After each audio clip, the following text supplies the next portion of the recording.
यह मानवता में विश्वास रखने वाले हर देश, हर व्यक्ति को खुली चुनौती थी। ऐसे में प्रश्न उठना स्वाभाविक है, क्या कुछ देशों द्वारा आतंकवाद का खुलेआम समर्थन हमें स्वीकार्य हो सकता है? एक्सेलेंसी, हमें स्पष्ट रूप से और एक स्वर में कहना होगा कि आतंकवाद पर कोई भी डबल स्टैंडर्ड स्वीकार्य नहीं होंगे। हमें मिलकर आतंकवाद का हर रंग में, हर रूप में विरोध करना होगा।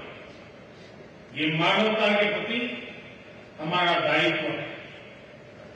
एक्सेलेंसी, अब मैं दूसरे स्तंभ सी यानी कनेक्टिविटी पर अपने विचार रखना चाहूंगा। भारत का हमेशा से मत रहा है कि मजबूत कनेक्टिविटी से केवल व्यापार ही नहीं बल्कि विश्वास और विकास के द्वार भी खुलते हैं। इसी सोच के साथ हम चाबहार पोर्ट और international north south transport corridor जैसे इनिशिएटिव पर काम कर रहे हैं। इनसे हम अफगानिस्तान और मध्य एशिया के साथ संपर्क बढ़ा सकते हैं। हमारा मानना है कि कनेक्टिविटी के हर प्रयास में संप्रभुता और क्षेत्रीय अखंडता का सम्मान होना चाहिए। यही एससीओ चार्टर के मूल सिद्धांतों में भी विदित है। Connectivity that bypasses sovereignty, losing trust and meaning. Excellency, तीसरा स्तंभ है ओ यानी opportunity. Opportunity for cooperation and reform. 2023 में भारत की अध्यक्षता के दौरान नई ऊर्जा और विचारों का संचार हुआ है। स्टार्टअप्स और innovation, traditional medicine, youth empowerment, digital inclusion और शेयर्ड बुद्धिस्ट हेरिटेज जैसे नए विषयों को अपने सहयोग में जोड़ा। हमारा प्रयास था कि एससीओ को सरकारों के परे भी ले जाए। सामान्य मानवी, यंग साइंटिस्ट, स्कॉलर्स और स्टार्टअप को भी आपस में जोड़े। हमारे पीपल टू पीपल टाइम को दृढ़ता देने के लिए मैं आज एक और सुझाव रखना चाहूंगा। एससीओ के अंतर्गत एक सिविलाइजेशन डायलॉग फोरम बनाया जाए। इससे हम अपनी प्राचीन सभ्यताओं, कला, साहित्य और परंपराओं को वैश्विक मंच पर साझा कर सकते हैं। एक्सेलेंसी, आज भारत रिफॉर्म, परफॉर्म, ट्रांसफॉर्म के मूल मंत्र पर आगे बढ़ रहा है। कोविड हो या वैश्विक आर्थिक अस्थिरता, हमने हर चुनौती को अवसर में बदलने का प्रयास किया है। हम लगातार वाइड रेंजिंग रिफॉर्म पर काम कर रहे हैं। इसे देश में विकास के साथ साथ अंतर्राष्ट्रीय सहयोग के लिए भी नए अवसर खुल रहे हैं। मैं आप सभी को भारत की विकास यात्रा से जुड़ने के लिए आमंत्रित करता हूं।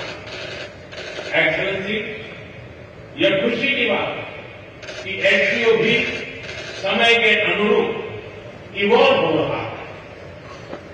ऑर्गेनाइज्ड क्राइम, ड्रग ट्रैफिकिंग और साइबर सिक्योरिटी जैसी समकालीन चुनौतियों से निपटने के लिए 4 नए केंद्र बनाए जा रहे हैं। हम इस रिफॉर्म ओरिएंटेड माइंडसेट का स्वागत करते हैं। वैश्विक संस्थानों रिफॉर्म के लिए एससीओ सदस्य आपसी सहयोग बढ़ा सकते हैं। संयुक्त राष्ट्र की 80वीं वर्षगांठ के अवसर पर हम एक बार होकर यूएन रिफॉर्म का आह्वान कर सकते हैं। ग्लोबल साउथ की आकांक्षाओं को आउटडेटेड फ्रेमवर्क में कैद रखना भावी पीढ़ियों के प्रति घोर अन्याय है। नई पीढ़ी के बहुरंगी सपनों को हम पुराने जमाने की ब्लैक एंड व्हाइट स्क्रीन पर नहीं दिखा सकते। स्क्रीन बदलनी ही होगी। एचसीओ मल्टीलेटरलिज्म और इंक्लूसिव वर्ल्ड ऑर्डर का मार्गदर्शक बन सकता है।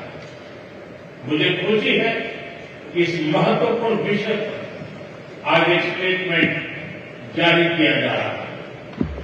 एक्सेलेंसी, हम सभी पार्टनर्स के साथ समन्वय और सहयोग के साथ आगे बढ़ रहे हैं। मैं एससीओ के अगले अध्यक्ष किर्गिस्तान के राष्ट्रपति और मेरे मित्र प्रेसिडेंट जपारोव को शुभकामनाएं देता हूं। बहुत बहुत धन्यवाद। सुना प्रधानमंत्री नरेंद्र मोदी को, जो कि एससीओ की बड़ी बैठक में यहां पर शामिल होने के लिए पहुंचे हुए हैं और इसके साथ ही ये बैठक बहुत महत्वपूर्ण है। प्रधानमंत्री नरेंद्र मोदी ने कई सारी महत्वपूर्ण बातें एक बड़े मंच से कही है, क्योंकि पूरी दुनिया की नजरें इस वक्त प्रधानमंत्री नरेंद्र मोदी पर टिकी हुई हैं, जो कि चाइना के दौरे पर गए हुए हैं। और उन्होंने कहा है कि आतंकवाद पर दोहरा पैमाना नहीं चलेगा। पीएम मोदी ने कड़ा संदेश दिया है पूरी दुनिया को और ये कहा है जो मित्र देश के साथ खड़े हैं उनका आभार। तो वहीं आतंकवाद बहुत बड़ी चुनौती है, ये भी प्रधानमंत्री नरेंद्र मोदी ने कहा और आतंकवाद को लेकर के यहां एक बड़ा संदेश भारत की तरफ से पूरी दुनिया को दिया है, पूरे देश को दिया है प्रधानमंत्री नरेंद्र मोदी ने। महाशक्तियों का महामंथन जारी है, एससीओ की बैठक जारी है चाइना में और आज प्रधानमंत्री मोदी के चाइना दौरे का आखिरी दिन है। और इस दिन देखिए साथ में नजर आए थे प्रधानमंत्री नरेंद्र मोदी, जिनपिंग और पुतिन। और इसके बाद पीएम मोदी ने एक बड़ा संदेश पूरी दुनिया को दे दिया है। टैरिफ वॉर के बीच में जब ये तीन बड़ी देखिए शक्तियां एक साथ नजर आई हैं तो पूरी दुनिया देख रही है। ये पांचों तस्वीरें आपको दिखा देते हैं। एससीओ में दुनिया के दिग्गज शामिल होने के लिए पहुंचे हैं। पहली तस्वीर में प्रधानमंत्री नरेंद्र मोदी ने पुतिन को गले लगाया है। व्लादिमीर पुतिन को गले लगाने की ये तस्वीर सामने आई।